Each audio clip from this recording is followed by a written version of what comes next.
탕가루가 입안에서 씹혔습니다. 저는 갱도 바닥에 엎드려 있었어요. 천장 높이가 1미터도 안 됐습니다.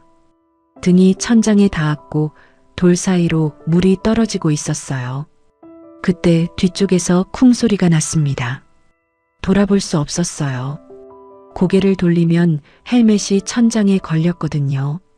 소리가 멈췄을 때 옆에 있던 손이 사라졌습니다. 저는 그 손이 누구 손인지 알고 있었어요. 번호로 불렸습니다. 42번이었어요. 42번이 그 갱도에 들어간 건 12살 때였습니다. 어머니 대신이었어요. 그런데 8년이 지나고 철문 밖으로 나온 날 저는 웃지 못했습니다. 목숨 걸고 자유를 찾아온 탈북민을 구독과 좋아요로 응원해주세요. 당신의 응원이 또 다른 이야기의 시작이 됩니다. 자, 시작하겠습니다. 아침이면 어머니가 옥수수죽을 끓였습니다. 뚝배기가 아니라 양은 냄비였어요. 바닥이 얇아서 불 위에 올리면 금방 끓었습니다. 뚜껑을 열면 뿌연 김이 천장까지 올라갔어요. 그 김 속에서 어머니 얼굴이 보였습니다. 김이 거치면 얼굴이 선명해졌고 저는 그 순간이 좋았어요. 어머니가 웃고 있었거든요. 저는 함경남도 작은 마을에서 태어났습니다. 마을이라고 하기엔 집이 20채 정도였어요. 산 아래 골짜기에 옹기종기 붙어 있었고 겨울이면 눈이 지붕 높이까지 쌓였습니다. 길이 없어지면 아이들은 학교에 못 갔어요. 그게 싫지 않았습니다. 눈 속에 파묻혀서 노는 게 더 좋았거든요. 아버지는 공장 기계를 다루는 사람이었습니다. 매일 새벽 5시에 나가서 저녁 7시에 돌아왔어요. 돌아오면 말이 없었습니다. 구석에 앉아서 담배를 피웠어요. 연기가 천장까지 올라가는 걸 저는 이불 속에서 보고 있었습니다. 담배 냄새가 싫지 않았어요. 아버지가 돌아왔다는 뜻이었으니까요. 어머니는 인민반에서 늘 가장 먼저 손을 드는 사람이었습니다. 회의가 있으면 앞줄에 앉았고 발표가 있으면 가장 크게 박수를 쳤어요. 집에 돌아오면 달랐습니다. 조용했어요. 어머니가 소리를 높이는 걸 본 적이 없었습니다. 화가 나도 눈만 감았어요. 눈을 감고 숨을 들이쉬고 다시 눈을 뜨면 괜찮은 얼굴이었습니다. 우리 집은 방 하나에 부엌 하나가 전부였어요. 방바닥에 금이 가 있었고 겨울에는 그 금 사이로 찬바람이 올라왔습니다. 어머니가 헌 옷을 잘라서 금을 막았어요. 그래도 바람은 들어왔지만 어머니는 다 막았다고 말했습니다. 창 안쪽에 성에가 꼈어요. 저는 아침마다 손가락으로 성에를 긁어서 글자를 썼습니다. 이름을 쓰기도 했고 그림을 그리기도 했어요. 어머니가 창문 앞에 와서 봤습니다. 잘 그렸네 라고 했어요. 글자인데도 그림이라고 했습니다. 어머니가 늘 말했어요. 공부를 잘하면 평양에 갈 수 있다고요. 평양에 가면 큰 건물이 있고 불이 밝고 사람들이 예쁜 옷을 입고 있다고 했어요. 저는 평양을 본 적이 없었습니다. 하지만 어머니 말을 믿었어요. 어머니가 거짓말을 하는 사람이 아니었으니까요. 학교에서 상장을 받아오면 어머니는 양은 냄비 뚜껑을 두드리며 노래를 불렀습니다. 딱딱딱 하는 소리가 부엌에 울렸어요. 그 소리가 좋았습니다. 박수 같기도 하고 북소리 같기도 했어요. 아버지는 그 소리를 들으면서도 웃지 않았습니다. 구석에 앉아서 담배만 피웠어요. 어머니가 아버지를 봤습니다. 아버지가 고개를 살짝 끄덕였어요. 그게 아버지의 박수였습니다. 저는 10살이었고 세상이 그렇게 생긴 줄 알았어요. 배급이 줄어도 어머니는 늘 제 그릇에 먼저 떠줬습니다. 자기 그릇은 비어 있으면서도 괜찮다고 웃었어요. 국이 묽어지는 걸 저는 알고 있었습니다. 작년보다 올해가 더 묽었어요. 하지만 어머니는 맛있다고 했습니다. 맛이 없어도 맛있다고 하는 게 어머니의 방식이었어요. 어느 날 아버지가 안 돌아왔습니다. 저녁 7시가 넘었어요. 8시가 됐고 9시가 됐습니다. 어머니는 아무 말도 하지 않았어요. 부엌에 서서 냄비를 닦고 있었습니다. 이미 깨끗한 냄비를 계속 닦았어요. 다음 날도 아버지는 돌아오지 않았습니다. 그 다음 날도요. 저는 물어보지 않았어요. 물어보면 안 된다는 걸 알고 있었거든요. 아이들도 그 정도는 아는 나라였습니다. 이웃집 영철이 아버지도 어느 날 사라졌었어요. 영철이는 그 뒤로 학교에 안 나왔습니다. 물어보는 사람도 없었어요. 열흘쯤 지나서 어머니가 저를 앉혀놓았습니다. 아버지가 어디 갔는지는 말하지 않았어요. 대신 천 조각 하나를 제 손에 쥐어줬습니다. 무명천이었어요. 손바닥 2개를 합친 것보다 작았습니다. 접으면 주먹 안에 들어갈 크기였어요. 빛에 비춰보면 결이 보였습니다. 거친 결이었어요. 어머니가 말했습니다. 이거 잃어버리면 안 된다고요. 저는 왜냐고 물었어요. 어머니는 대답하지 않았습니다. 그냥 제 손을 꽉 쥐고 있었어요. 그 손이 떨리고 있었습니다. 10살짜리는 그게 무슨 뜻인지 몰랐어요. 나중에 알았습니다. 한참 나중에요. 그 1000조각 안에 뭐가 있었는지를요. 그때 저는 이미 다른 곳에 있었습니다.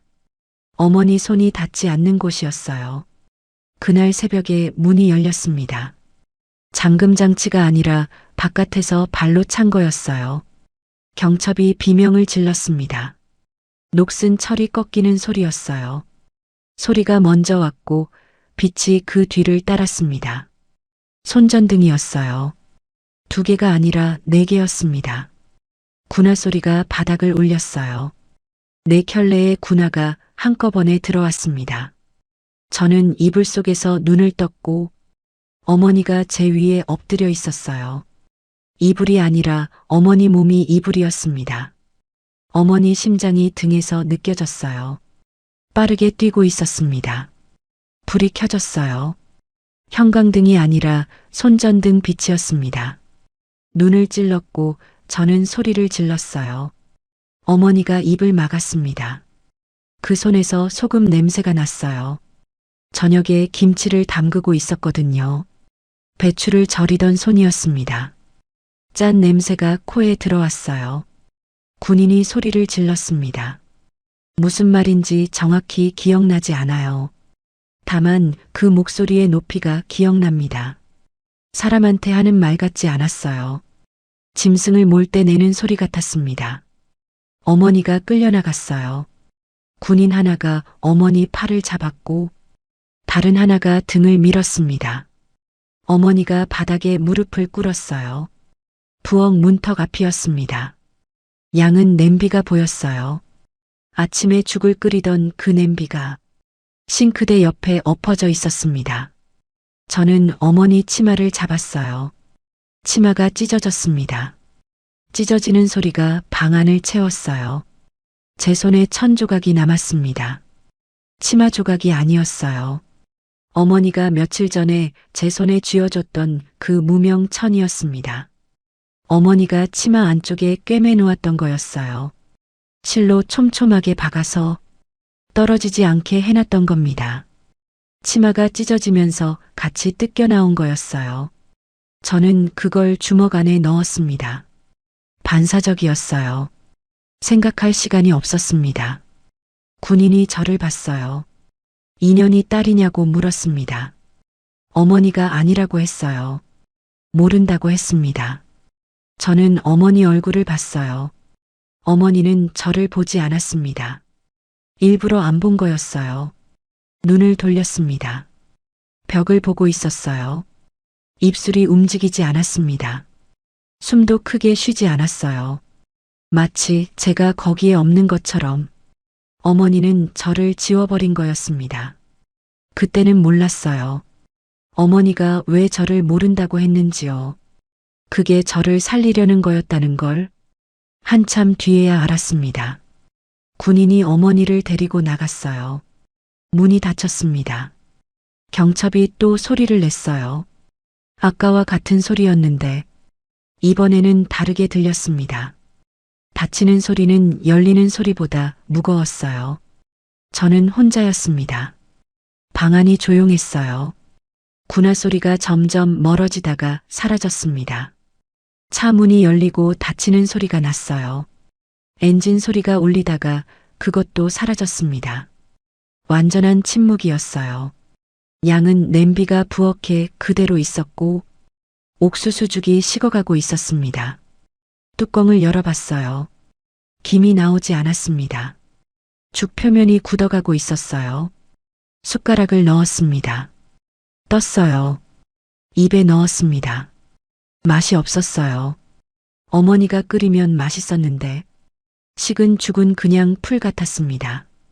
저는 그릇을 내려놓고 바닥에 앉았어요. 주먹 안에 무명천이 있었습니다. 꽉 쥐고 있었어요. 손이 아팠습니다. 너무 세게 쥐고 있었거든요. 사흘 뒤에 다른 사람들이 왔어요. 보이부라고 했습니다. 군인과는 다른 옷을 입고 있었어요. 서류를 봤습니다. 제 이름을 불렀어요. 맞느냐고 물었습니다. 저는 대답했어요. 그게 실수인지 아닌지 아직도 모르겠습니다.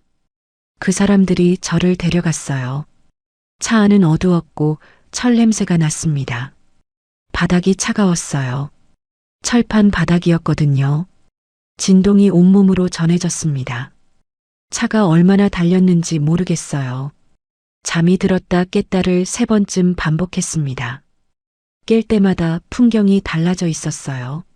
마을이 없어지고 산이 나타났습니다. 산이 깊어지고 길이 좁아졌어요. 차가 멈추고 문이 열렸을 때 저는 산 한가운데에 서 있었습니다. 공기가 달랐어요.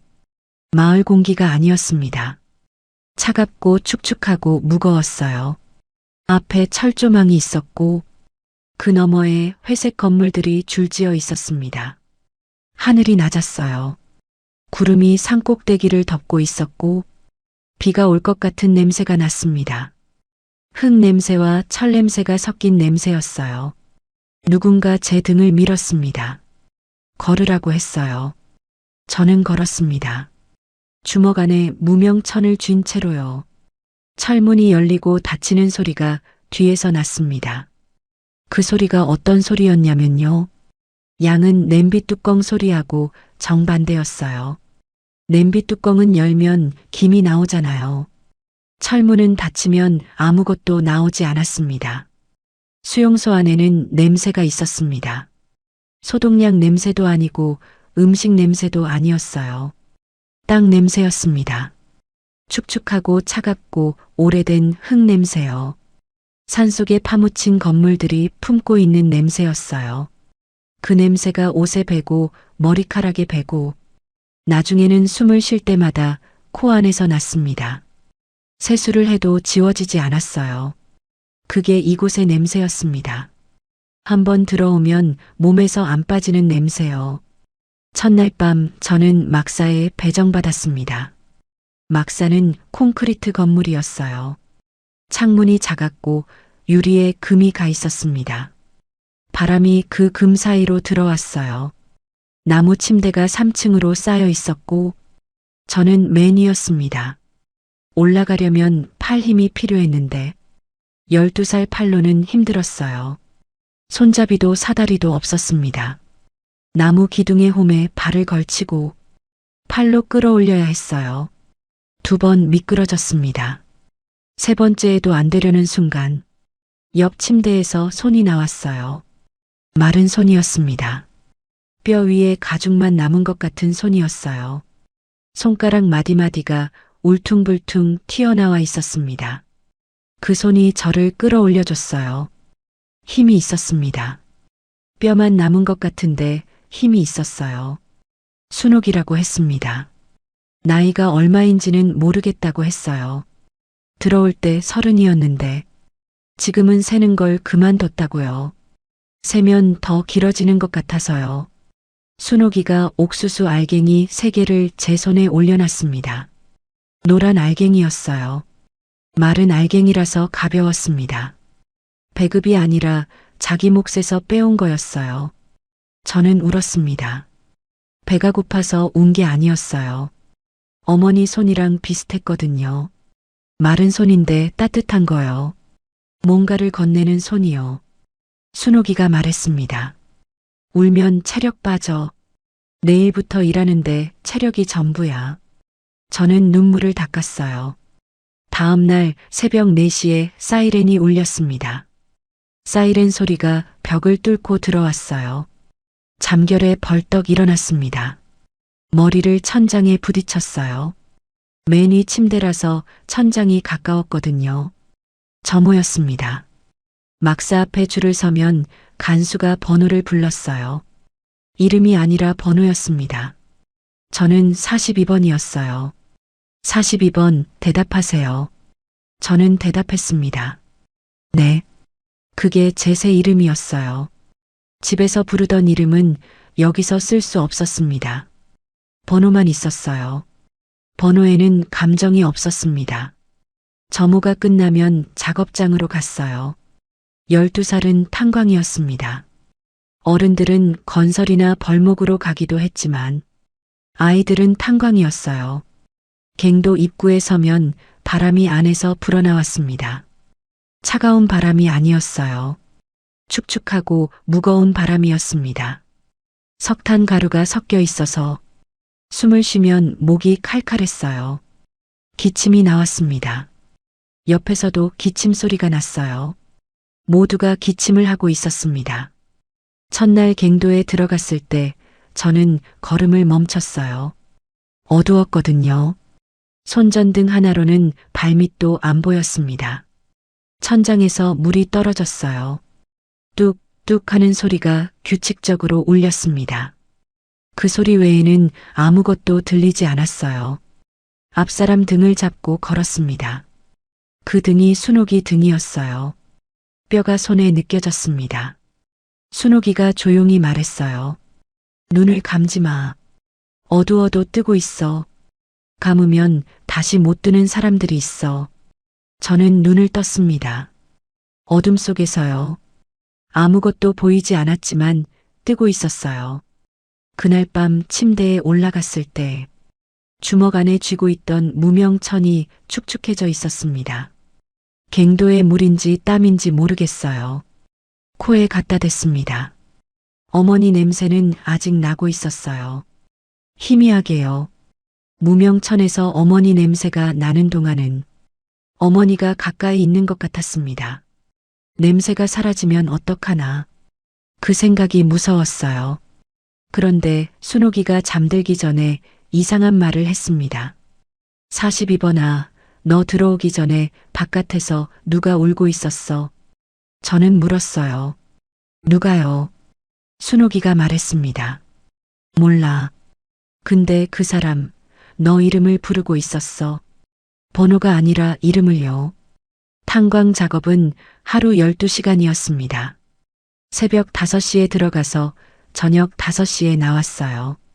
갱도 안에서 해가 뜨는지 지는지 알 수 없었습니다. 시간은 탄차가 알려줬어요. 탄차가 한 번 나가고 돌아오면 1시간이었습니다. 12번 왕복하면 하루가 끝났어요. 처음에는 12번을 세는 것조차 힘들었습니다. 5번째쯤 되면 숫자를 잊어버렸거든요. 그래서 돌멩이를 주워서 주머니에 넣었어요. 탄차가 한 번 지나갈 때마다 돌멩이를 하나씩 옮겼습니다. 왼쪽 주머니에서 오른쪽 주머니로. 오른쪽이 12개가 되면 하루가 끝나는 거였어요. 저는 석탄을 캐는 게 아니었습니다. 12살은 운반이었어요. 석탄 조각을 광차에 실어서 갱도 입구까지 밀고 나가는 일이었습니다. 광차 하나가 제 몸무게의 3배였어요. 빈 광차도 무거웠는데 석탄이 실리면 움직이지 않았습니다. 처음에는 밀리지 않았어요. 다리가 버티지 못해서 미끄러졌습니다. 레일이 녹슬어서 바퀴가 걸렸고 그때마다 온몸의 힘을 어깨에 모아야 했어요. 간수가 봉으로 등을 때렸습니다. 나무봉이었어요. 길이가 팔뚝만 했습니다. 처음 맞았을 때는 아팠어요. 등이 뜨거워졌고 숨이 멈추는 것 같았습니다. 두 번째부터는 덜 아팠어요. 세 번째부터는 아프지 않았습니다. 아프지 않은 게 아니라 등이 감각을 잃은 거였어요. 추위 때문이었습니다. 갱도 안온도는 겨울에 영하 5도 아래로 내려갔어요. 벽에서 물이 흘렀고 그 물이 바닥에서 얼었습니다. 얼음 위를 걸으면서 광차를 밀어야 했어요. 장갑은 없었고 손가락 끝이 갈라졌습니다. 갈라진 틈으로 피가 나왔는데 석탄 가루가 들어가면 시꺼멓게 변했어요. 씻어도 빠지지 않았습니다. 피부 안으로 들어간 거였어요. 제 손은 한 달 만에 늙은 사람 손이 됐습니다. 12살 손이 아니었어요. 배급은 하루 2번이었습니다. 아침에 옥수수 죽 한 그릇, 저녁에 옥수수 죽 한 그릇. 죽이라고 하기엔 물이 대부분이었어요. 알갱이를 세어본 적이 있습니다. 37개였어요. 하나하나 젓가락으로 건져서 세었습니다. 37개로 12시간을 버텨야 했어요. 배가 고프다는 표현은 맞지 않았습니다. 배가 비어 있다는 게 더 정확했어요. 속이 텅 빈 느낌이었거든요. 위장이 스스로를 소화하는 것 같은 느낌이요. 순옥이는 늘 자기 알갱이 몇 개를 제 그릇에 넣어줬습니다. 숟가락으로 슬쩍 옮기는 거였어요. 간수가 보면 안 됐으니까요. 저는 안 된다고 했어요. 순옥이가 말했습니다.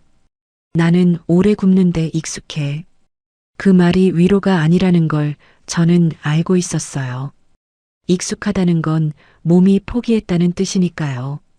석 달이 지났을 때 제 몸무게가 줄었습니다. 들어올 때 32kg이었어요. 저울에 올라갔더니 26kg이었습니다.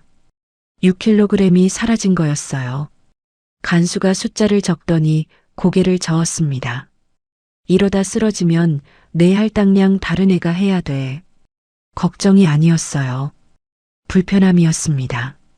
제가 쓰러지면 자기가 보고서를 써야 하니까요. 어느 날 갱도에서 나오는데 입구에 사람들이 모여 있었습니다. 들것이 나오고 있었어요.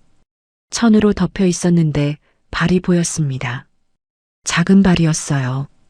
저보다 조금 큰 정도였습니다. 그 발에 신발이 없었어요. 발가락이 파랬습니다. 동상이었어요. 순옥이가 제 어깨를 잡았습니다. 보지 마. 저는 봤어요. 보지 말라고 하면 더 보게 되는 게 사람이었습니다. 들것이 지나간 뒤 바닥에 자국이 남았어요. 끌린 자국이었습니다. 그 자국이 갱도 입구에서 시작해서 의무실 방향으로 이어졌어요. 그날 밤 저는 무명천을 꺼냈습니다. 어둠 속에서 펼쳐봤지만 아무것도 보이지 않았어요. 코에 갖다 댔습니다. 어머니 냄새가 나지 않았어요. 석탄 냄새만 났습니다. 냄새가 사라진 거였어요. 두려웠습니다. 그런데 그때 이상한 걸 느꼈어요. 천 안쪽에 뭔가 오돌토돌한 게 있었습니다. 글자 같았어요. 손끝으로 더듬었는데 읽을 수 없었습니다. 어둠 때문이 아니었어요. 그건 긁어서 새긴 글자였거든요. 바늘 같은 걸로 눌러서 새긴 거였습니다. 어머니가 뭔가를 새겨놓은 거였어요. 천을 접어서 다시 주먹에 넣었습니다. 그 글자가 뭔지 알아내려면 빛이 필요했어요. 하지만 이곳의 빛은 간수의 것이었습니다. 허락 없이 불을 켜면 벌을 받았어요. 저는 빛을 기다려야 했습니다. 언제 올지 모르는 빛을요. 수용소에도 봄은 왔습니다. 눈이 녹으면 갱도 안에 물이 찼어요.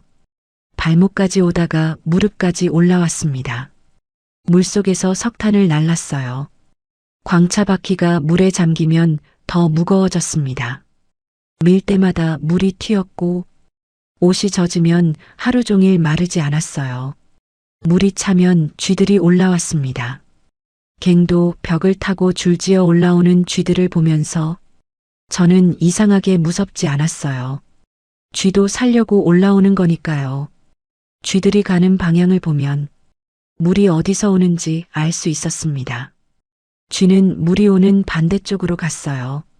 살아남는 방법을 쥐한테 배운 거였습니다. 봄이 되면 작업이 바뀌었어요. 탄광 대신 밭으로 나갔습니다. 배추밭이었어요.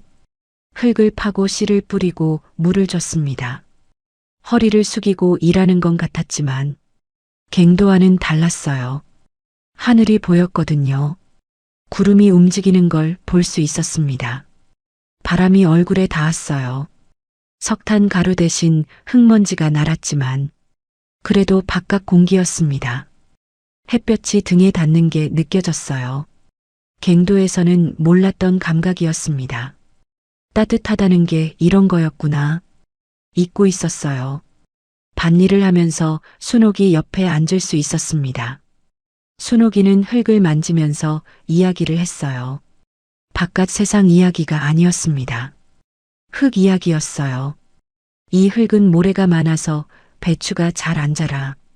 점토가 섞여야 하는데 여긴 전부 산 흙이거든.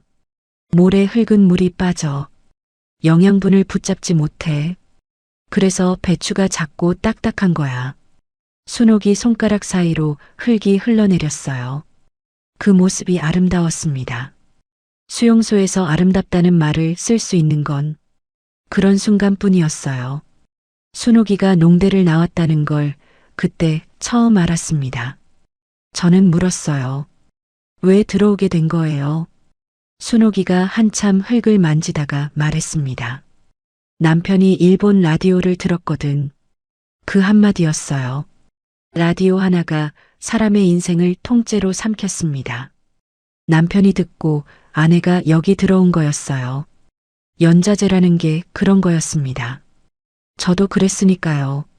아버지가 하고 어머니가 잡혀가고 저까지 온 거였으니까요. 그 뒤로 더 물어보지 않았어요. 물어보면 안 되는 것들이 있다는 건 12살 때 이미 배운 거였습니다.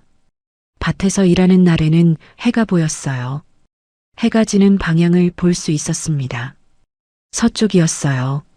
서쪽산 너머에 뭐가 있는지 아무도 말하지 않았지만 가끔 밭에서 서쪽을 바라보는 사람들이 있었습니다. 눈빛이 달랐어요.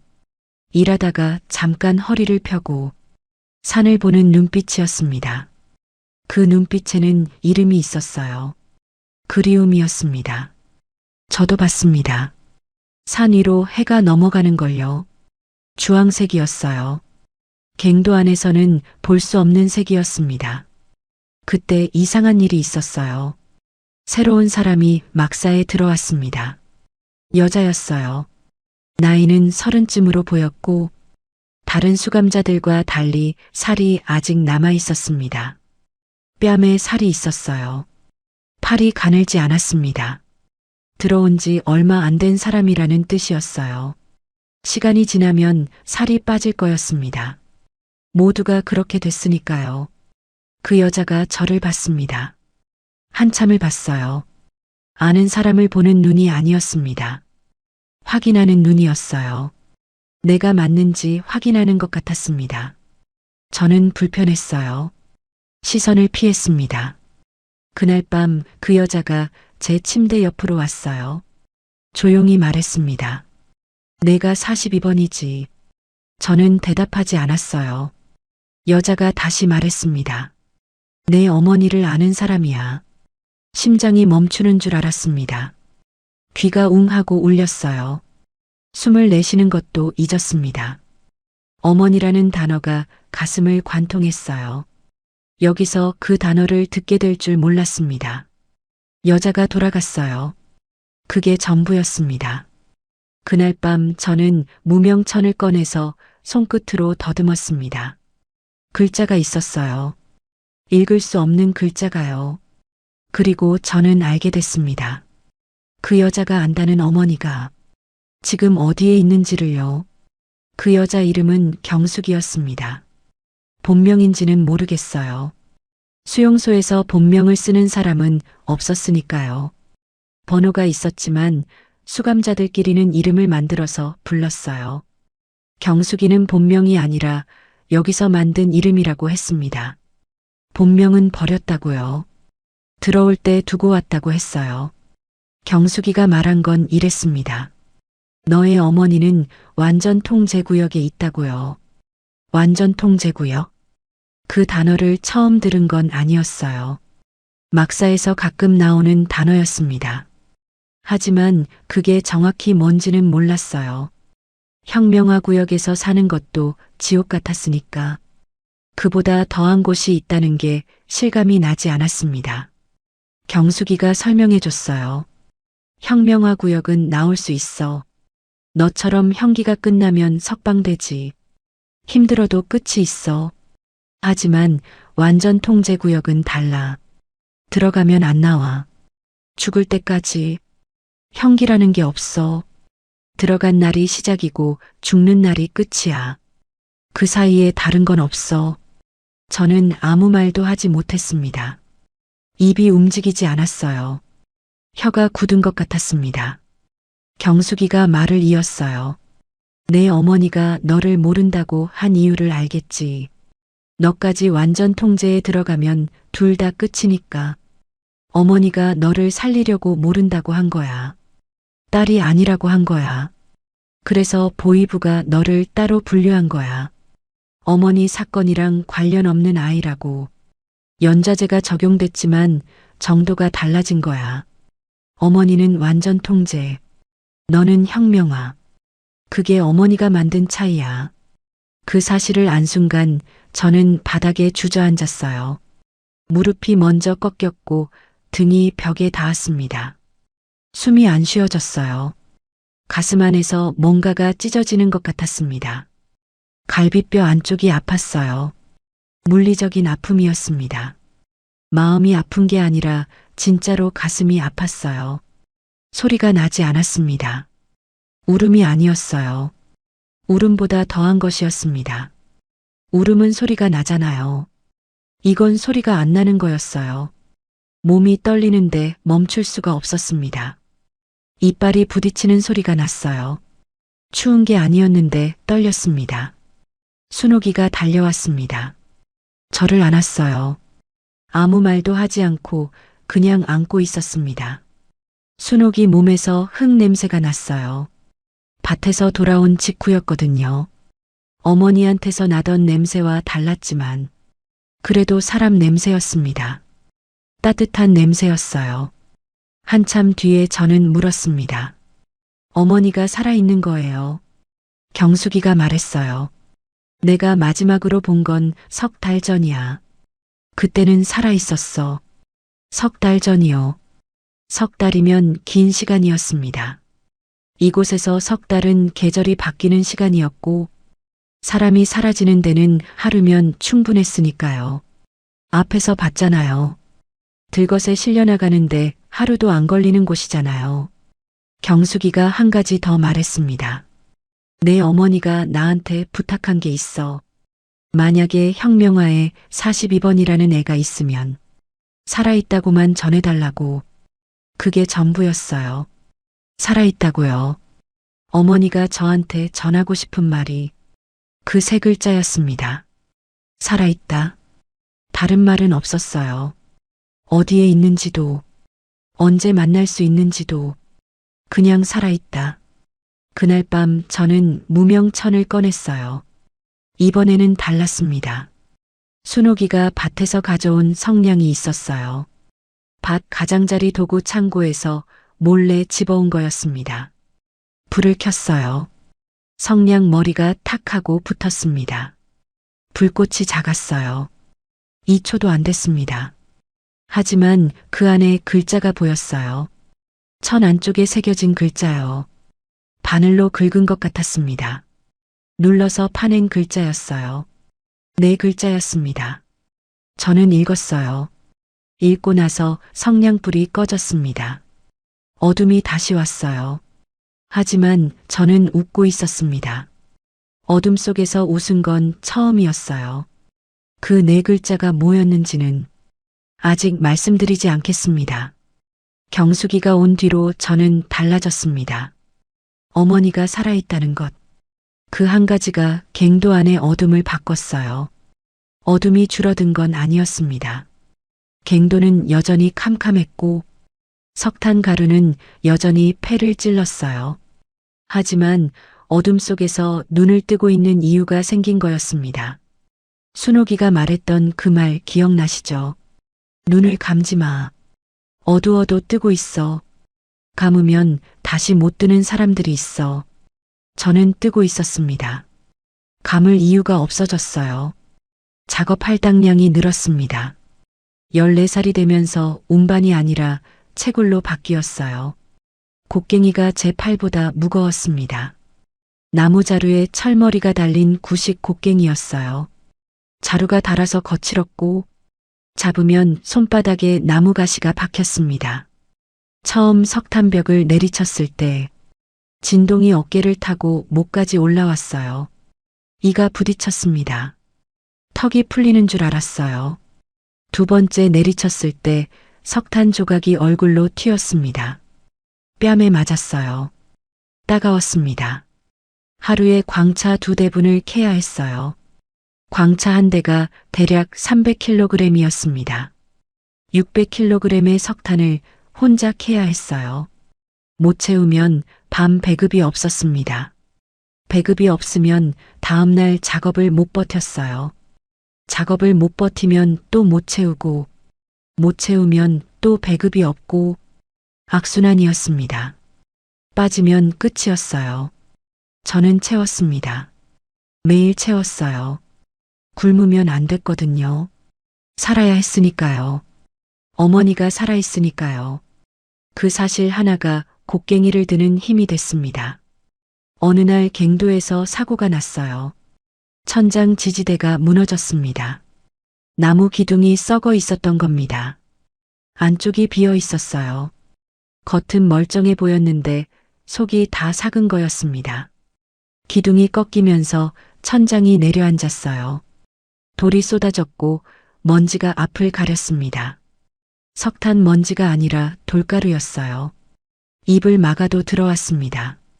눈을 뜰 수 없었어요. 숨을 쉴 수가 없었습니다. 입을 막고 땅에 엎드렸어요. 돌이 등 위로 떨어졌습니다. 작은 돌이었지만 아팠어요. 먼지가 가라앉기를 기다렸습니다. 얼마나 지났는지 모르겠어요. 먼지가 조금 거쳤을 때 옆을 봤습니다. 순옥이가 있었어요. 순옥이가 움직이지 않았습니다. 돌 하나가 순옥이 다리 위에 있었어요. 크기가 제 머리만 했습니다. 무게는 가늠할 수 없었어요. 저는 그 돌을 밀었습니다. 밀리지 않았어요. 두 손으로 밀었습니다. 안 밀렸어요. 무릎을 꿇고 어깨로 밀었습니다.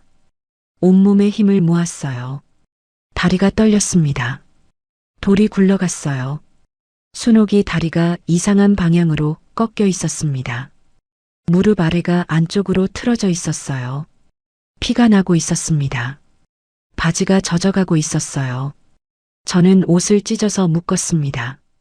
제 위도 소매를 뜯어서요. 묶으니까 피가 조금 줄었어요. 순옥이가 눈을 떴습니다. 말하지 않았어요. 저를 봤습니다. 그 눈빛이 아직도 생각나요. 고마워가 아니었습니다. 미안해도 아니었어요. 여기서 나가였습니다. 눈빛으로 말하는 사람이 있어요. 순옥이가 그랬습니다. 간수들이 와서 순옥이를 끌고 갔어요. 들 것도 없이 양팔을 잡고 질질 끌고 갔습니다. 순옥이 다리가 바닥에 끌리면서 핏자국을 남겼어요. 갱도 바닥에 석탄 가루 위에 빨간 선이 그어졌습니다. 그 선이 길었어요. 갱도 입구까지 이어졌습니다. 저는 보고 있었어요. 눈을 감지 않았습니다. 그날 밤 순옥이가 돌아오지 않았어요. 다음 날도요. 사흘째 되는 날 막사 반장이 말했습니다. 37번은 의무실이야. 의무실이라는 말이 안심이 되지 않았어요. 이곳에서 의무실은 치료하는 곳이 아니었거든요. 움직이지 못하는 사람을 모아놓는 곳이었습니다. 치료가 아니라 분류였어요. 다시 일할 수 있는지 없는지를 가르는 곳이었습니다. 여기까지 들으셨다면 구독과 좋아요 한 번씩 부탁드립니다. 아직 이야기의 절반도 안 됐습니다. 순옥이를 만나러 갔습니다. 의무실은 막사에서 200m쯤 떨어져 있었어요. 걸어가면 3분이었지만 밤에 움직이는 건 허락되지 않았습니다. 간수가 순찰을 돌았어요. 순찰 경로를 저는 알고 있었습니다. 매일 밤 침대에 누워서 군화 소리를 세웠거든요. 군화 소리가 막사 앞을 지나가고 다음 소리가 들리기까지 11분이었습니다. 교대 시간은 저녁 10시였어요. 교대할 때 3분 동안 빈 구간이 생겼습니다. 그 3분 안에 막사를 빠져나가야 했어요. 10시 정각. 군화 소리가 멀어지는 걸 확인하고 막사 뒤쪽 창문으로 나갔습니다. 창문 높이가 1m 20cm쯤 됐어요. 제 키로는 팔을 뻗어야 닿았습니다. 턱걸이를 하듯 몸을 끌어올려서 빠져나갔어요. 밖에 나오면 도랑이 있었습니다. 배수용 도랑이었어요. 깊이가 허리쯤 됐고 풀이 자라서 몸이 가려졌습니다. 도랑 안으로 들어가서 기어갔어요. 흙바닥이 차가웠습니다. 배를 대고 기어가니까 옷 앞쪽이 젖었어요. 풀냄새가 났습니다. 풀냄새 아래에서 흙냄새가 났어요. 3분 안에 의무실 뒤편까지 가야 했습니다. 기어가는 속도가 걷는 것보다 느렸어요. 팔이 아팠습니다. 도착했을 때 이미 5분이 지나 있었어요. 다음 순찰까지 6분 남았습니다.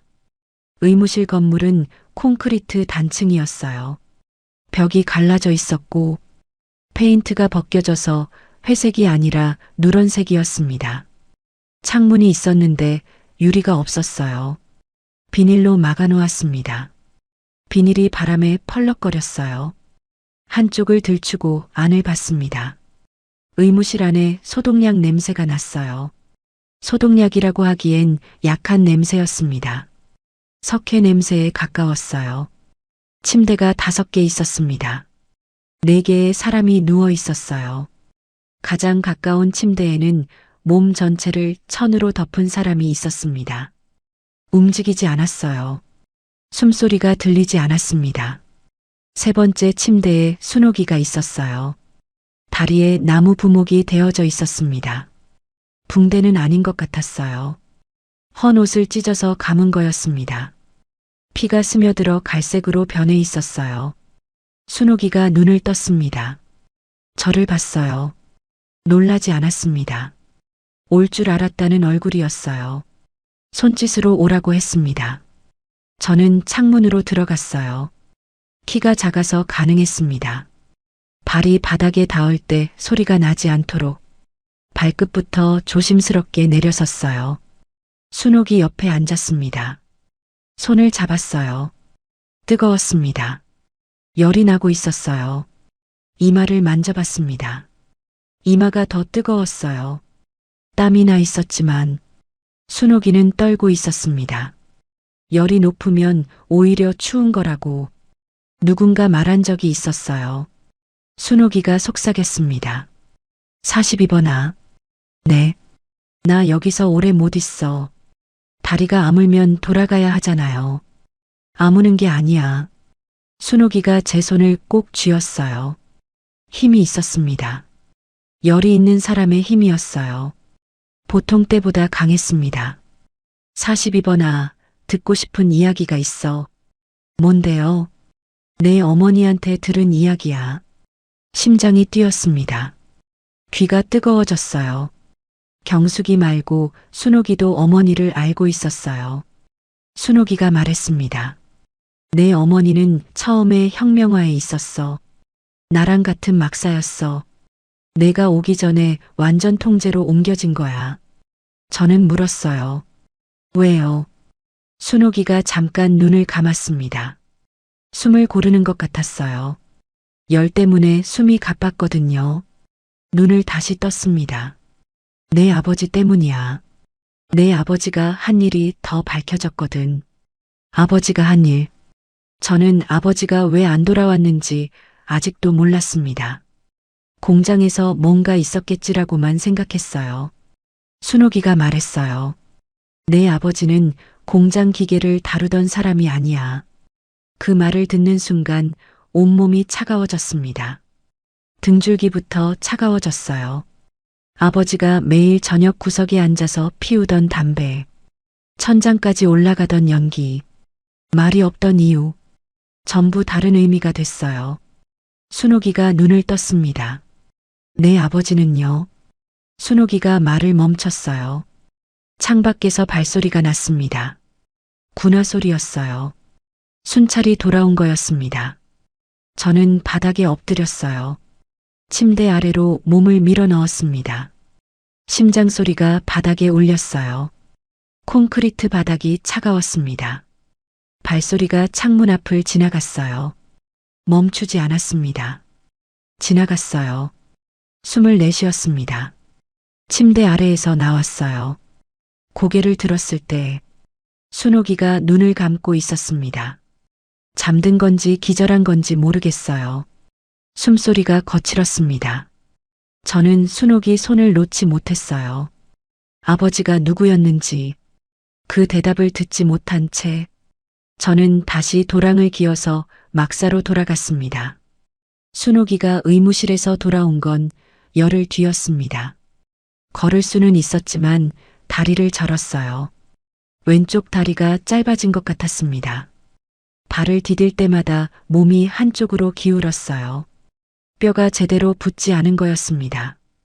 의무실에서 치료라는 걸 받았지만 나무 부목 하나가 치료의 전부였어요. 순옥이는 탄광에 다시 투입됐습니다. 절면서 갱도에 들어갔어요. 군화 소리 대신 끄는 소리가 났습니다. 왼발을 디디고 오른발을 끌었어요. 그 소리가 갱도 안에서 울렸습니다. 저는 순옥이 옆에서 걸었어요. 속도를 맞추려고 일부러 천천히 걸었습니다. 간수가 봉으로 등을 때렸어요. 빨리 걸으라고요. 저는 안 아팠습니다. 순옥이가 덜 맞으면 됐으니까요. 제가 느리게 걸면 간수가 저를 때렸고 순옥이는 그 사이에 조금 더 갈 수 있었어요. 갱도 안에서 순옥이에게 물었습니다. 아버지 이야기해 주세요. 순옥이가 말했어요. 여기서 하면 안 돼. 소리가 울려. 밤에요. 순옥이가 고개를 끄덕였습니다. 하지만 밤이 쉽지 않았어요. 순옥이가 돌아온 뒤로 기침이 더 심해졌거든요. 밤마다 기침을 했습니다. 마른 기침이었는데 끝에 젖은 소리가 섞여 있었어요. 가래 소리 같기도 했고 뭔가 찢어지는 소리 같기도 했습니다. 사흘을 기다렸어요. 사흘째 밤에 순옥이 기침이 잠잠해진 틈이 있었습니다. 침대 위에서 순옥이가 말했어요. 목소리가 거의 들리지 않았습니다. 입술만 움직이는 것 같았어요. 귀를 순옥이 입 옆에 갖다 댔습니다. 순옥이 숨결이 뜨거웠어요. 내 아버지는 기계를 다룬 게 맞아. 근데 공장 기계가 아니었어. 통신 기계였어. 저는 숨을 참았습니다. 가슴이 조여왔어요. 내 아버지는 남쪽 라디오를 들은 사람이야. 듣기만 한 게 아니야. 다른 사람들한테 퍼뜨린 사람이야. 공장 동료들한테 주파수를 맞추는 법을 알려줬어. 같이 듣는 사람이 5명이었대. 그게 밝혀져서 잡혀간 거야. 저는 눈을 감았습니다. 아버지가 매일 저녁 담배를 피우던 게 떠올랐어요. 연기 속에 앉아있던 아버지. 말이 없던 아버지. 그 침묵이 무거웠던 이유를 이제야 알겠어요. 담배를 피우면서 무슨 생각을 했을까요? 아버지도 두려웠을 거였어요. 순옥이가 말을 이었습니다. 아버지는 처형됐어. 그 한마디가 가슴을 관통했습니다. 처형이라는 단어를 들은 적은 있었어요. 수용소에서 그 단어는 자주 들렸으니까요. 공개 처형을 본 적도 있었습니다. 하지만 그 단어 앞에 아버지가 붙으면 완전히 다른 단어가 됐어요. 의미가 아니라 무게가 달랐습니다. 순옥이가 기침을 했어요. 기침이 멈추고 다시 말했습니다. 내 어머니는 그걸 알고 있었어. 아버지가 뭘 하는지 알고 있었냐고요. 어머니가 도운 거야. 라디오를 숨기는 걸 어머니가 했어. 마루 밑에 구멍을 파서 넣어뒀대. 배급통 아래에. 그래서 어머니도 잡혀온 거였습니다. 아버지는 처형, 어머니는 수용소, 저는 연좌. 세 사람의 운명이 라디오 하나에서 갈라진 거였어요. 아버지는 죽었고, 어머니는 나올 수 없는 곳에 갇혔고, 저는 여기에 있었습니다. 순옥이가 제 손을 잡았어요. 내 어머니가 나한테 말했어. 자기 딸이 나중에 여기 올 수도 있다고. 만약에 42번이라는 애가 오면 이 말을 전해달라고. 저는 기다렸습니다. 순옥이가 말했어요. 살아남아라. 그게 전부였습니다. 경숙이를 통해 전해진 것도 살아있다. 순옥이를 통해 전해진 것도 살아남아라. 어머니는 같은 말만 반복하고 있었어요. 살아라. 살아남아라. 살아있어라. 단어는 달랐지만 뜻은 하나였습니다. 죽지 마. 저는 그날 밤 울지 않았어요. 울면 안 됐습니다.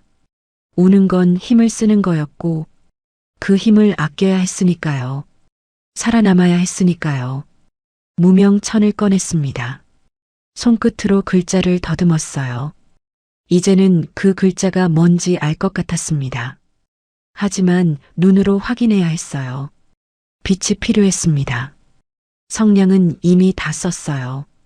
그 빛을 구할 방법이 아직 없었습니다. 시간이 흘렀습니다. 14살이 15이 됐고 15이 16이 됐어요. 나이를 세는 방법은 계절이었습니다. 겨울이 한 번 지나면 한 살이 늘었어요. 겨울을 세는 건 쉬웠습니다. 손가락이 갈라지면 겨울이었고 물이 녹으면 봄이었어요. 갈라지고 녹고를 3번 반복하면 3년이었습니다. 수용소에서 3년은 긴 시간이었어요. 사라지는 사람이 많았습니다. 제 옆 침대 번호가 3번 바뀌었어요. 43번이 58번이 됐고 58번이 71번이 됐습니다. 번호가 바뀔 때마다 전 번호가 어떻게 됐는지 아무도 말하지 않았어요. 물어봐도 대답하는 사람이 없었습니다. 대답할 수 없는 게 아니라 대답하면 안 되는 거였어요. 알면 안 되는 것들이 이곳에는 많았습니다. 순옥이는 아직 있었어요. 다리를 절면서 갱도에 들어갔고 저보다 느렸지만 할당량을 채웠습니다. 할당량을 채우는 게 순옥이의 생존 방식이었어요. 채우면 배급을 받았고 배급을 받으면 다음 날을 살 수 있었습니다. 순옥이가 버티는 또 다른 방법은 독특했어요. 흙 이야기를 하는 거였습니다. 갱도에서 나오면 흙을 한 줌 집어서 손가락으로 비비면서 말했어요. 이건 모래가 많아. 점토가 부족해. 배추는 안 되지만 콩은 될 수 있어. 콩 뿌리에 질소 고정 세균이 있어서 모래 흙에서도 버틸 수 있거든. 아무도 안 듣는 그 이야기를 순옥이는 매일 했습니다. 저만 들었어요. 다른 사람들은 미쳤다고 생각했을 거예요. 하지만 저는 알았습니다. 그게 순옥이가 자기를 지키는 방법이라는 걸요. 농대를 나온 사람이 흙 이야기를 하는 건 자기가 누구였는지를 잊지 않으려는 거였어요. 번호가 아니라 사람이었다는 걸요. 16살이 됐을 때 경숙이가 석방됐습니다. 형기가 끝난 거였어요. 경숙이가 떠나는 날 아침 저한테 와서 말했습니다. 42번아, 바깥에 나가면 뭘 할 거야? 저는 대답하지 못했어요. 바깥이라는 게 실감이 나지 않았습니다. 바깥이라는 단어가 낯설었어요. 여기가 전부인 것 같았습니다. 경숙이가 말했어요. 내 형기는 얼마 남았지? 4년이요. 4년이면 금방이야. 금방이 아니었습니다. 여기서 4년은 계절이 16번 바뀌는 시간이었고, 겨울이 4번 오는 시간이었어요. 손가락이 4번 더 갈라지는 시간이었습니다. 경숙이가 마지막으로 말했어요. 내 어머니한테서 또 소식이 오면 전해줄게. 어떻게 해요? 나가시면 어떻게 전해요? 경숙이가 웃었어요. 방법은 있어. 그게 뭔지 경숙이는 말하지 않았습니다. 웃기만 했어요. 수용소에서 웃는 얼굴은 드물었는데 경숙이는 마지막 날 웃었습니다. 경숙이가 철문을 나가는 걸 멀리서 봤어요. 작은 보따리 하나를 들고 뒤도 돌아보지 않고 걸어갔습니다. 등이 작았어요. 살이 빠져서 들어올 때보다 작아진 등이었습니다. 철문이 닫혔어요. 쇠가 쇠에 부딪히는 소리가 울렸습니다. 저는 그 철문을 보면서 세었어요. 1460일. 제가 나갈 수 있는 날까지 남은 날이었습니다. 숫자가 너무 컸어요. 하지만 숫자는 줄어드는 거였습니다. 매일 하나씩 줄어들었어요. 그날부터 매일 밤 손가락으로 천장을 긁었습니다. 침대 나무 판자를요. 하루에 한 줄. 나무결을 따라 가로줄을 새겼어요. 손톱으로 눌러서 새겼습니다. 깊이 새기면 지워지지 않았어요. 5줄이 모이면 한 묶음으로 세었습니다. 묶음이 쌓여가는 걸 보면서 저는 살아있다는 걸 확인했어요.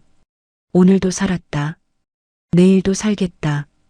순옥이가 물었습니다. 뭐 세는 거야?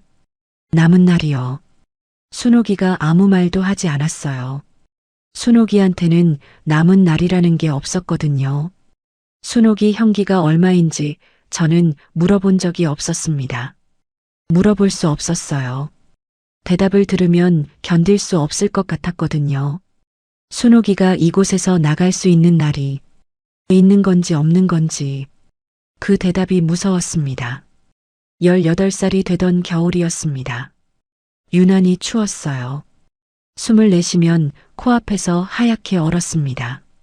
입김이 아니라 얼음 가루 같았어요. 갱도 앞물이 얼었습니다. 바닥이 빙판이 됐어요. 광차 바퀴가 미끄러져서 탈선이 잦았습니다. 레일 위에 얼음이 끼면 바퀴가 헛돌았어요. 하루에 2~3번씩 광차를 다시 올려놓아야 했습니다. 광차 한쪽을 들어 올려서 레일에 맞추는 작업이었어요. 혼자서는 할 수 없었습니다. 2~3명이 달라붙어야 했어요. 손가락이 갈라져서 피가 멈추지 않았습니다. 피가 나오면 석탄 가루가 들어갔고 들어가면 통증이 올라왔어요.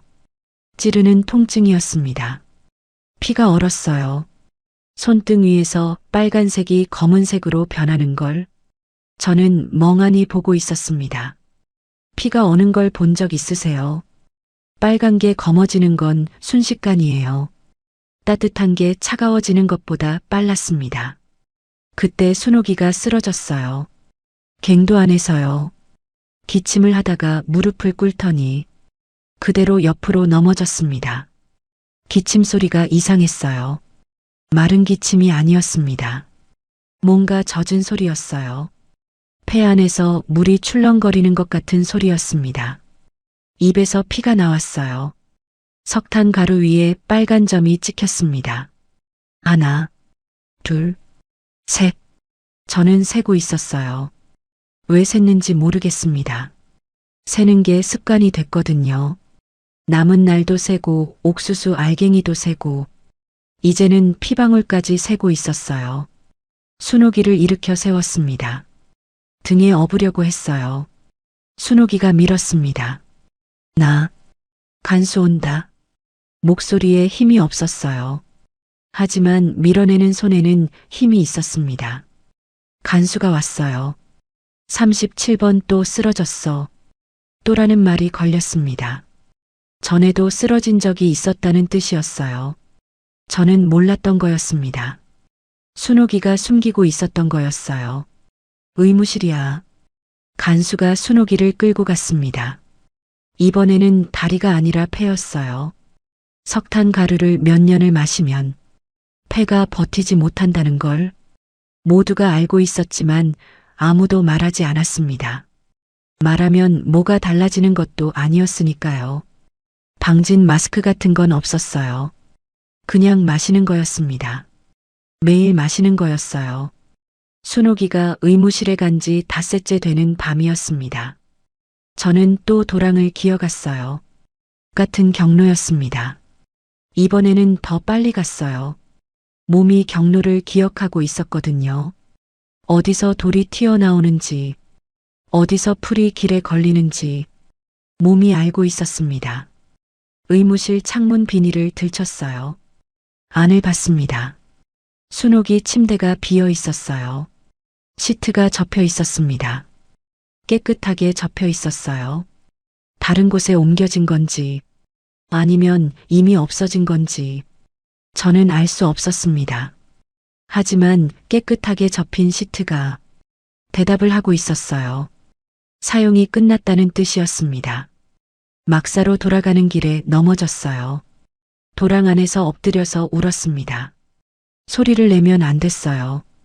흙을 입에 물었습니다. 흙맛이 났어요. 쓰고 차갑고 거칠었습니다. 순옥이가 매일 손가락으로 비비던 그 흙이었어요. 이건 모래가 많아. 점토가 부족해. 배추는 안 되지만 콩은 될 수 있어. 그 목소리가 귓속에서 울렸습니다. 사라진 사람의 목소리가 울리는 건 기억이 하는 일이었어요. 기억이 순옥이를 살려두고 있었습니다. 저는 흙 위에 엎드려서 무명천을 꺼내 가슴에 안았어요. 눈이 내리고 있었습니다. 등 위에 눈이 쌓였어요. 털어내지 않았습니다. 차가운 게 차갑지 않았어요. 아무 감각도 없었습니다. 감각을 잃은 게 아니라 감각이 필요 없어진 거였어요. 3일 뒤에 알게 됐습니다. 순옥이가 의무실에서 사망했다는 걸요. 사인은 폐렴이라고 했어요. 간수가 서류에 적은 병명이었습니다. 폐렴이 아니었어요. 석탄이었습니다. 8년 동안 마신 석탄 가루가 순옥이 폐를 까맣게 채운 거였어요. 폐가 숨쉬는 기관이 아니라 석탄 저장소가 된 거였습니다. 순옥이는 번호로 죽었어요. 37번. 이름도 아니고 사인도 정확하지 않은 채로 37번은 사라졌습니다. 순옥이가 없는 갱도는 달랐습니다. 같은 어둠이었는데 더 어두웠어요. 물리적으로 같은 어둠이었습니다. 정구수가 줄어든 것도 아니었고 갱도가 더 깊어진 것도 아니었어요. 하지만 앞에서 걸어가던 등이 없었습니다. 절뚝거리면서도 앞에 있던 그 등이요. 저는 혼자 걸었어요. 앞사람 등을 잡을 수 없었습니다. 다른 사람의 등은 순옥이 등이 아니었거든요. 곡괭이가 무거웠어요. 예전에도 무거웠지만 이제는 다른 무게였습니다. 팔이 아니라 마음이 무거운 거였어요. 곡괭이를 들어올릴 때마다 순옥이가 옥수수 알갱이를 건네주던 손이 떠올랐습니다. 내려칠 때마다 눈을 감지 마라는 목소리가 들렸어요. 순옥이가 사라지고 석 달이 지났을 때 저는 이상한 생각을 했습니다. 여기서 나가야 한다는 생각이었어요. 석방을 기다리는 게 아니었습니다. 형기가 아직 2년 남아 있었어요. 하지만 2년을 더 버티면 저도 순옥이처럼 될 것 같았습니다. 폐에서 이상한 소리가 나기 시작했거든요. 숨을 깊이 쉬면 가슴 안에서 종이 구겨지는 것 같은 소리가 났습니다. 바스락거리는 소리였어요. 석탄 가루였습니다. 매일 들이마시는 그 검은 가루가 제 안에서 쌓이고 있었어요. 순옥이가 제 안에서 반복되고 있었습니다. 같은 과정이 시작된 거였어요. 가루가 쌓이고 폐가 좁아지고 숨이 짧아지고 기침이 나오고 그 끝에 뭐가 있는지 저는 봤잖아요. 37번이 보여줬잖아요. 그때부터 저는 관찰하기 시작했습니다. 간수 교대 시간, 저녁 10시 교대, 새벽 2시 교대, 새벽 6시 교대, 3교대였어요. 철조망 순찰 경로, 막사 앞을 지나서 의무실을 돌고 탄광 입구를 거쳐서 다시 막사로 오는 경로였습니다. 한 바퀴에 22분이 걸렸어요. 갱도 안쪽 환기구 크기. 환기구는 갱도 천장에 있었습니다. 지름이 60cm쯤 됐어요. 네모가 아니라 원형이었습니다. 제 어깨가 40cm였어요. 들어갈 수 있었습니다. 비좁겠지만 가능했어요. 환기구가 어디로 이어지는지는 몰랐습니다. 밖으로 나가는지 다른 갱도로 가는지 확인할 방법은 하나뿐이었어요. 직접 들어가는 거였습니다. 하지만 바로 시도하지 않았어요. 먼저 해야 할 일이 있었습니다. 갱도에서 작업하면서 매일 조금씩 환기구 쪽을 살폈어요. 작업 중에 잠깐씩 시선을 올렸습니다. 간수가 안 볼 때요. 바람이 불어오는 방향을 확인했어요. 바깥에서 들어오는 바람은 달랐습니다. 갱도 안쪽 바람은 축축하고 무거웠어요. 석탄 냄새와 물 냄새가 섞여 있었습니다. 바깥에서 오는 바람은 차갑지만 가벼웠어요. 흙 냄새가 났습니다. 순옥이가 말하던 그 산 흙 냄새요. 그 바람을 따라가면 밖으로 나갈 수 있다는 뜻이었습니다. 문제는 시간이었어요. 환기구를 통과하는데 얼마나 걸리는지, 밖으로 나왔을 때 어디인지, 거기서 철조망까지 거리가 얼마인지 아무것도 모른 채로 들어가야 했습니다. 계획이라고 할 수 없는 계획이었어요. 한 가지 더 문제가 있었습니다. 광차에서 뽑아낸 녹슨 못 하나. 그게 제가 가진 전부였어요. 광차 바퀴를 고정하는 못이었습니다. 탈선할 때 바퀴를 올리면서 하나를 빼놨어요. 못 하나로 환기구 덮개를 열어야 했고 필요하면 철조망도 긁어야 했습니다. 저는 그 못을 허리춤에 숨겼어요. 옥수수 자루천으로 감싸서 묶었습니다. 매일 밤 꺼내서 돌에 문질렀어요. 끝을 뾰족하게 만들었습니다. 소리가 나면 안 됐어요. 천으로 감싸서 문질렀습니다. 사각사각하는 소리가 났지만 순옥이 침대에서 나던 기침 소리보다 작았어요. 이제 그 기침 소리가 없으니까 더 조심해야 했습니다. 2주가 걸렸어요. 목 끝이 바늘처럼 됐을 때 저는 준비가 됐다고 생각했습니다. 하지만 한 가지를 더 해야 했어요. 순옥이 침대에 갔습니다. 이미 다른 번호가 배정된 침대였어요. 세 사람이 자고 있었지만 나무 판자는 같았습니다. 순옥이가 누웠던 자리를 만졌어요. 나무가 닳아 있었습니다. 순옥이 몸의 형태대로 나무가 파여 있었어요. 어깨 부분이 가장 깊었습니다. 순옥이가 옆으로 누워서 잤거든요. 절뚝거리는 다리를 편하게 놓으려면 옆으로 누워야 했었어요. 저는 그 자리에 손을 얹고 말했습니다. 가요. 이제 가요. 소리가 나지 않게 입모양으로만 말했어요. 순옥이가 들을 수 없다는 건 알고 있었습니다. 하지만 말해야 했어요. 그날 밤을 골랐습니다. 비가 오는 밤이었어요. 비가 오면 소리가 묻혔습니다. 빗소리가 다른 모든 소리를 덮어줬어요. 발소리도 숨소리도 빗소리 안에서 사라졌습니다. 간수 교대 시간에 빗소리가 더해지면 3분이 아니라 5분의 여유가 생길 수 있었어요. 비가 새면 간수들이 교대를 서두르거든요. 적기 싫으니까요. 이날을 2주 동안 기다렸습니다. 비 예감은 하늘을 보면 알 수 있었어요. 저녁에 서쪽 하늘이 낮아지고 바람이 축축해지면 밤에 비가 왔습니다. 갱도에 마지막으로 들어간 건 저녁 작업 때였어요. 작업이 끝나면 줄을 서서 밖으로 나왔습니다. 줄에서 빠지면 간수가 즉시 알았어요. 인원 점검을 했거든요. 그래서 저는 줄에서 빠지지 않았습니다. 줄을 따라 나오다가 갱도 갈림길에서 몸을 낮췄어요. 갈림길은 갱도가 둘로 나뉘는 지점이었습니다. 왼쪽이 작업 구간이었고 오른쪽이 폐 구간이었어요. 폐 구간은 석탄이 다 떨어진 곳이었습니다. 아무도 가지 않았어요. 앞사람과 뒷사람 사이 간격이 벌어지는 순간이었습니다. 2초였어요. 그 2초 안에 오른쪽 갱도로 몸을 굴렸습니다. 어둠 속으로 사라졌어요. 등이 바닥에 닿았고 먼지가 올라왔습니다. 숨을 참았어요. 심장이 입안에서 뛰는 것 같았습니다. 귀가 울렸어요. 줄이 지나가는 발소리를 세었습니다. 15, 16, 17. 발소리가 멀어졌어요. 간수 군화 소리가 마지막으로 지나갔습니다. 아무도 눈치채지 못한 거였어요. 숨을 내쉬었습니다. 하지만 안심하기엔 일렀어요. 막사에서 취침 점호를 할 때 빈자리를 발견하면 수색이 시작될 거였습니다. 취침 점호는 밤 9시였어요.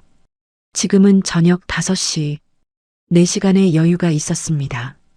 황기구는 갈림길에서 30m쯤 안쪽에 있었어요. 기어갔습니다. 무릎이 돌에 긁혔어요. 바지가 찢어지는 소리가 났습니다. 천장이 낮아서 고개를 들 수 없었어요. 폐구간이라 전등이 없었습니다. 완전한 어둠이었어요. 손으로 벽을 더듬으면서 갔습니다. 벽이 젖어 있었어요. 손가락 끝이 미끄러졌습니다. 황기구 덮개 앞에 도착했어요. 못을 꺼냈습니다. 허리춤에서 천에 감싸놓은 못이었어요. 덮개는 철판이었습니다. 나사 4개로 고정돼 있었어요. 못 끝을 나사홈에 맞추고 돌렸습니다. 녹이 슬어서 안 돌아갔어요. 힘을 줬습니다. 손가락 끝이 벗겨지는 느낌이었어요. 피가 나는 것 같았지만 어둠 속에서 보이지 않았습니다. 첫 번째 나사가 빠지는데 10분이 걸렸어요. 나사가 빠지는 순간 쇳가루가 떨어졌습니다. 두 번째는 7분. 첫 번째보다 녹이 덜 슬어 있었어요. 세 번째는 5분. 요령이 생긴 거였습니다. 네 번째 나사에서 못이 미끄러졌어요. 바닥에 떨어졌습니다. 쨍! 소리가 났어요. 돌바닥에 금속이 부딪히는 소리. 갱도 안에서 울렸습니다. 반향이 크게 느껴졌어요. 저는 멈췄습니다. 숨을 참고 귀를 기울였어요. 10초, 20초, 30초. 아무 소리도 들리지 않았습니다. 빗소리만 멀리서 웅웅거렸어요. 비가 빗소리가 됐고 빗소리가 저를 살린 거였습니다. 못을 더듬어 찾았어요. 바닥을 손바닥으로 쓸어서 찾았습니다. 네 번째 나사를 풀었어요. 덮개가 열렸습니다. 철판이 경첩처럼 아래로 내려갔어요. 황기구 안은 더 좁았습니다. 어깨가 양쪽 벽에 닿았어요. 팔을 앞으로 뻗고 기어 들어갔습니다. 배와 가슴이 바닥에 닿았어요. 바닥이 젖어 있었습니다. 위에서 빗물이 스며들고 있었어요. 바람이 불어왔습니다. 차갑고 가벼운 바람이었어요. 바깥 바람이었습니다. 흙 냄새가 났어요. 그 바람을 따라 기어갔습니다. 얼마나 기어갔는지 모르겠어요. 시간도 거리도 어둠 속에서는 의미가 없었습니다. 어깨가 벽에 긁혀서 피가 났고 무릎은 이미 감각이 없었어요. 그때 위쪽에서 빛이 보였습니다. 빛이라고 하기엔 희미했어요. 하늘이었습니다. 구름 뒤로 달빛이 있었어요. 황기구 출구였습니다. 산비탈에 나와 있었어요. 풀이 자라 있었고 빗물이 흘러내리고 있었습니다. 철조망은 보이지 않았어요. 황기구가 철조망 바깥쪽으로 나와 있던 거였습니다. 갱도가 산 안쪽으로 깊이 들어가 있었고 황기구는 산 반대편으로 뚫려 있었어요. 설계상의 허점이었습니다. 비가 얼굴에 떨어졌어요. 차가웠습니다. 하지만 그 차가움이 갱도 안 차가움과 달랐어요. 바깥의 차가움이었습니다. 산을 내려가면 길이 나올 거라고 생각했습니다. 길이 나오지 않았어요. 숲이었습니다. 나무가 빽빽하게 서 있었고 비에 젖은 나뭇가지가 얼굴을 때렸어요. 잎에서 떨어지는 물방울이 목 뒤로 흘러내렸습니다. 바닥에 뿌리가 튀어나와서 발이 걸려 넘어졌어요. 첫 번째 넘어졌을 때는 바로 일어났습니다. 두 번째 넘어졌을 때 손바닥이 까졌어요. 세 번째 넘어졌을 때 무릎에서 피가 났습니다. 일어났어요. 걸었습니다. 넘어지고 일어나는 게 반복됐어요. 몇 번째인지 세다가 그만뒀습니다. 방향은 하나만 알았어요. 동쪽으로 가야 했습니다. 두만강이 동쪽에 있었거든요. 별이 보이지 않았어요. 구름이 하늘을 덮고 있었습니다. 별로 방향을 잡을 수 없었어요. 나무 이끼를 만졌습니다.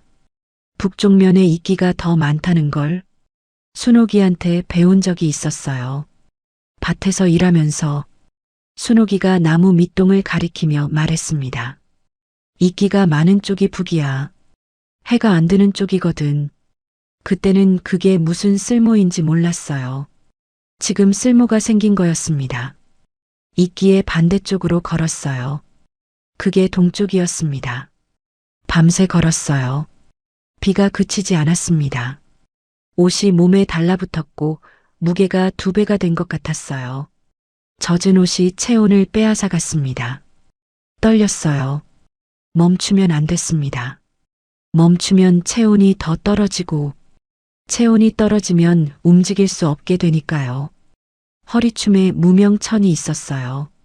옥수수 자루천으로 감싸서 묶어뒀습니다. 젖지 않게요. 그 천 하나가 제 전부였어요. 새벽이 오기 전에 숨을 곳을 찾아야 했습니다. 낮에 움직이면 잡혔어요. 산속이라도 사람 눈이 있었습니다. 나무꾼이 있을 수 있었고 순찰대가 있을 수 있었어요. 바위 아래 구멍을 찾았습니다. 빗물에 파인 틈이었어요. 몸 하나 들어갈 크기였습니다. 들어가서 웅크렸어요. 젖은 옷이 피부에 달라붙어서 체온이 빠져나가는 게 느껴졌습니다. 떨림을 멈출 수 없었어요. 이빨이 딱딱 부딪혔습니다. 잠이 들었어요. 깨어났을 때 하늘이 밝았습니다. 비가 그쳐 있었어요. 바위 틈으로 햇빛이 들어왔습니다. 따뜻했어요. 움직이지 않았습니다. 해가 지기를 기다렸어요. 주머니에 있는 건 옥수수 알갱이 12개와 무명 천 하나였습니다. 옥수수는 석방을 대비해서 조금씩 모은 거였어요. 배급 때마다 2-3알씩 빼서 숨겼습니다. 2달에 걸쳐 모은 거였어요. 4개를 먹었습니다. 씹으니까 침이 나왔어요. 마른 옥수수라서 딱딱했지만 씹으면 달았습니다. 나머지 8개는 아꼈어요. 며칠이 걸릴지 모르니까요. 해가 졌습니다. 다시 걸었어요. 2번째 밤이었습니다. 숲이 끝나고 들판이 나왔어요. 달이 구름 사이로 나왔습니다. 들판이 은빛으로 빛났어요. 들판을 건너면 마을이 있을 수 있었습니다. 마을은 위험했어요. 개가 짖으면 사람이 나오고 사람이 나오면 신고를 당할 수 있었습니다. 들판 가장자리를 따라 우회했어요. 수풀을 따라 걸었습니다. 시간이 2배로 걸렸지만 안전했어요. 3번째 밤이었습니다. 숲을 지나고 계곡을 따라 내려갔어요. 물소리가 들렸습니다. 작은 개울이었어요. 폭이 팔 2개를 벌린 것보다 좁았습니다. 물을 마셨어요. 이가 시렸습니다. 그 물이 어디서 흘러오는지 생각했어요. 산에서 내려오는 물이었습니다. 산에서 내려온 물은 강으로 갔고 강은 바다로 갔어요. 개울을 따라가면 강이 나올 수 있었습니다. 4번째 밤이었어요. 옥수수가 다 떨어졌습니다. 배가 고팠지만 다리는 움직였어요. 수용소에서 8년 동안 굶는 법을 배웠거든요. 배가 비어도 다리는 가는 법을요. 5번째 밤 새벽에 넓은 물이 보였습니다. 강이었어요.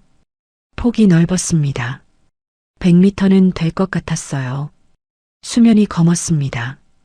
달빛이 반사돼서 군데군데 은빛점이 찍혀 있었어요. 흐르는 속도는 느리지 않았습니다. 두만강인지 확신할 수 없었지만 동쪽으로 닷새를 걸어서 만난 강이었어요. 건너면 중국이었습니다.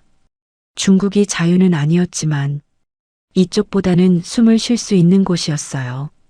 강가에 서서 물을 봤습니다. 발가락이 물에 닿았어요. 차가웠습니다. 온몸이 거부했어요.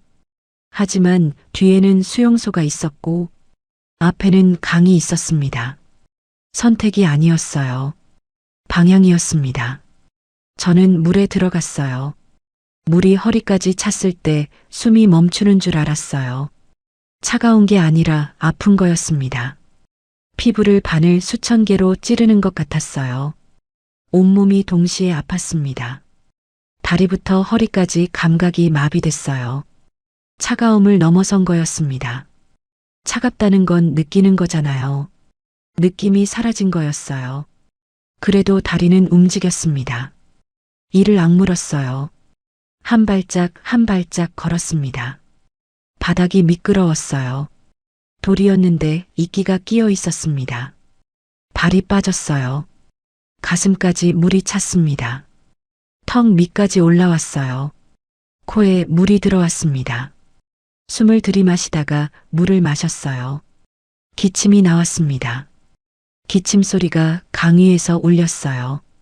조용히 해야 했습니다. 국경 경비대가 있을 수 있었으니까요. 기침을 물에 묻었어요. 입을 물속에 넣고 기침했습니다. 팔을 들어 올렸어요. 무명 천이 있는 손을 물 위로 올렸습니다. 천이 젖으면 안 됐어요. 어머니가 남긴 글자가 지워질 수 있었으니까요. 바늘로 긁어서 새긴 글자는 물에 오래 젖으면 풀릴 수 있었습니다. 한 손은 물 위로, 한 손은 물속에서 균형을 잡았어요. 물살이 밀었습니다. 옆으로 밀었어요. 몸이 떠밀려가는 걸 느꼈습니다. 저는 밀리지 않으려고 다리에 힘을 줬어요. 다리가 떨렸습니다. 8년 동안 석탄을 나른 다리였어요. 곡괭이를 휘두른 다리였습니다. 그 다리가 강물 앞에서 떨렸어요.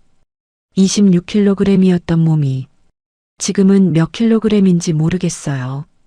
닷새를 굶었으니까 더 줄었을 거였습니다. 그 몸으로 강을 건넜어요. 한 발짝, 또 한 발짝, 물살에 밀려서 두 발짝 밀리고 다시 세 발짝 걸었습니다. 밀리고 걸리고 밀리고 걸리고 절반쯤 왔을 때 물 깊이가 낮아졌어요. 가슴에서 배까지 내려왔습니다. 다시 허리, 다시 무릎, 물이 종아리까지 내려갔어요. 다리가 물 밖으로 나왔을 때 저는 땅을 밟았습니다. 모래였어요.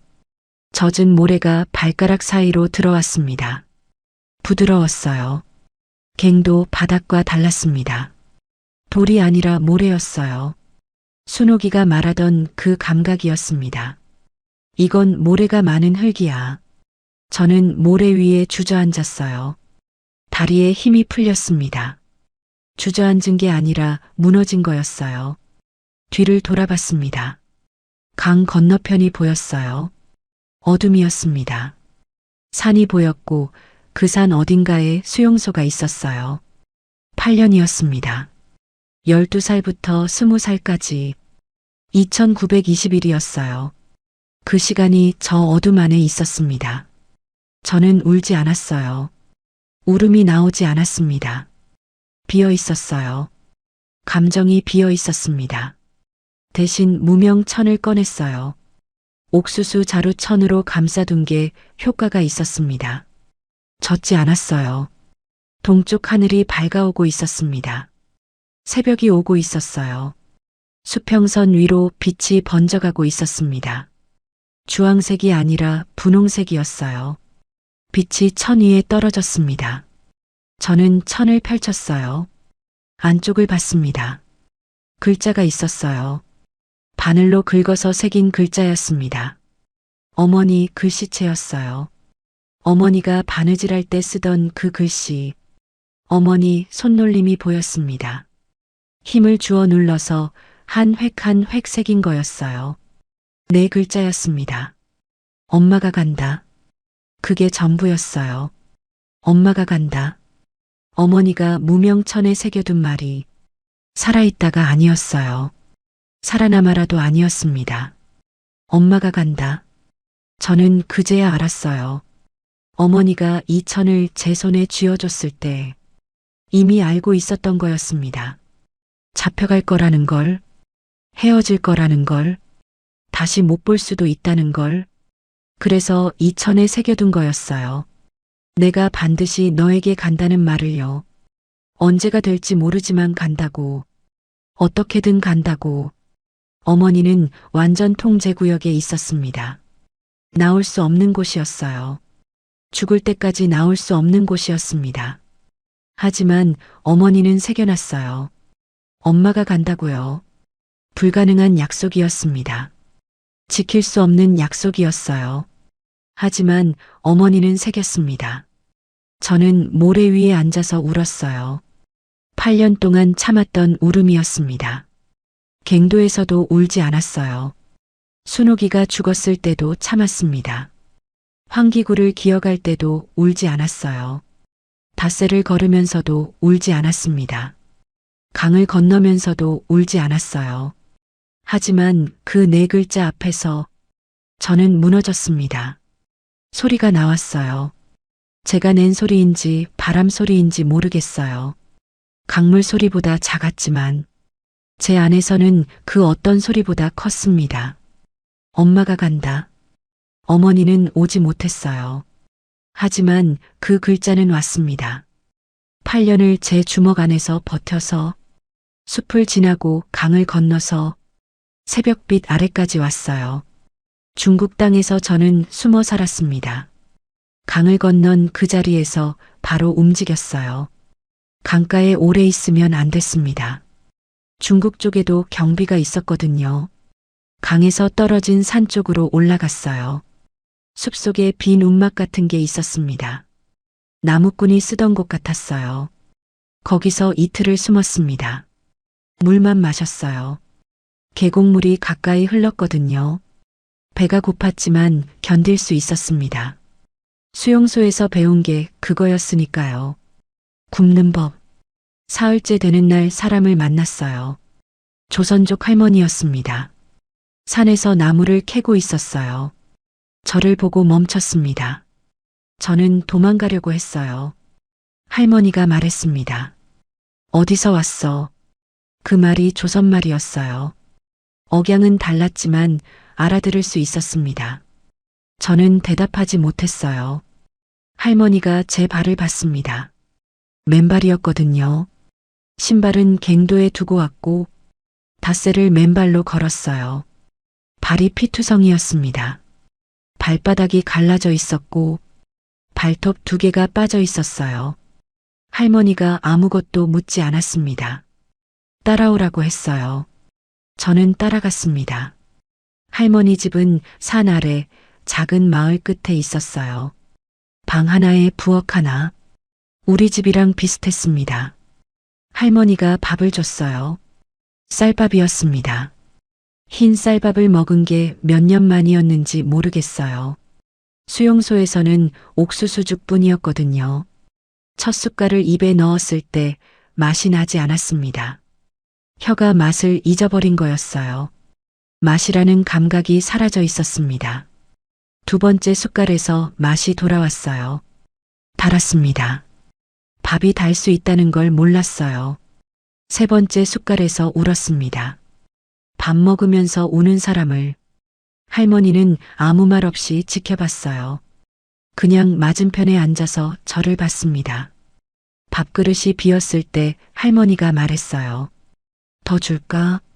저는 고개를 끄덕였습니다. 2 그릇을 먹었어요. 배가 불렀습니다. 배가 부르다는 감각도 잊고 있었어요. 할머니 집에서 석 달을 숨어 지냈습니다. 할머니는 아무것도 묻지 않았어요. 어디서 왔는지, 왜 왔는지, 그냥 밥을 줬고 방을 줬어요. 브로커를 만나기까지 그 석 달이 걸렸습니다. 할머니가 사람을 연결해 줬어요. 돈은 없었습니다. 브로커가 말했어요. 나중에 갚으면 된다고요. 그게 진심인지 아닌지는 모르겠지만 다른 선택이 없었어요. 중국에서 동남아를 거쳐서 오는 길이었습니다. 4개월이 걸렸어요.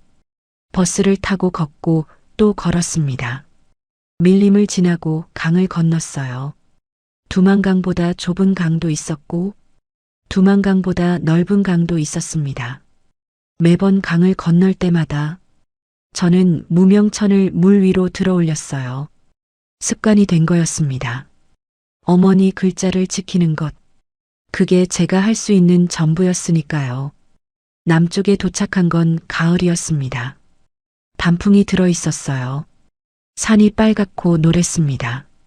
북쪽 산은 회색이었거든요.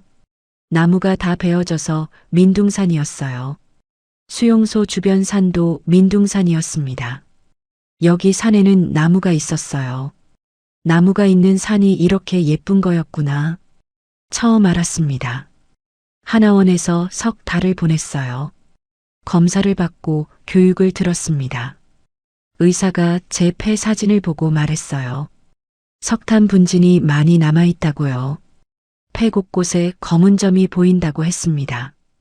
완전히 없앨 수는 없지만 더 이상 나빠지지는 않을 거라고요.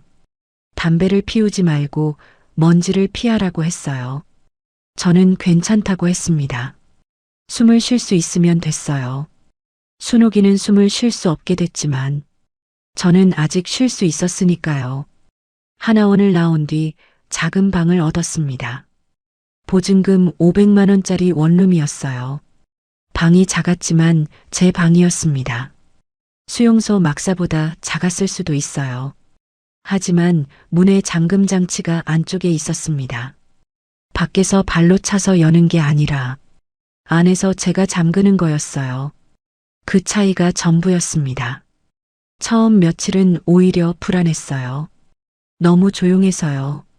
사이렌이 울리지 않았고 번호를 부르는 소리도 없었습니다. 새벽 4시에 눈이 떠졌어요. 점호 시간이었거든요. 몸이 기억하고 있었습니다. 8년 동안 새겨진 시간이었어요. 지금 저는 공장에서 일하고 있습니다. 기계를 다루는 일이에요. 아버지가 했던 일이랑 비슷하다고 생각할 때가 있어요. 아버지는 기계를 다루면서 남쪽 라디오를 들었습니다. 저는 기계를 다루면서 그냥 기계를 다려요. 그것만으로도 충분합니다. 무명천은 아직 제 서랍에 있어요. 꺼내볼 때가 있습니다. 엄마가 간다. 그 네 글자를 볼 때마다 어머니가 오고 있는 것 같은 기분이 들어요. 완전 통제 구역에서 나올 수 없다는 건 알고 있습니다. 하지만 어머니는 새겨놨잖아요. 간다고요. 어머니가 그렇게 말했으면 저는 기다리는 거예요. 기다리는 것도 살아가는 방법이니까요. 순옥이가 가르쳐 준 게 있어요. 눈을 감지 마. 어두워도 뜨고 있어. 저는 뜨고 있습니다. 지금도요. 여기까지가 제 이야기입니다. 들어주셔서 감사합니다. 목숨 걸고 자유를 찾아온 탈북민을 구독과 좋아요로 응원해주세요. 당신의 응원이 또 다른 이야기의 시작이 됩니다.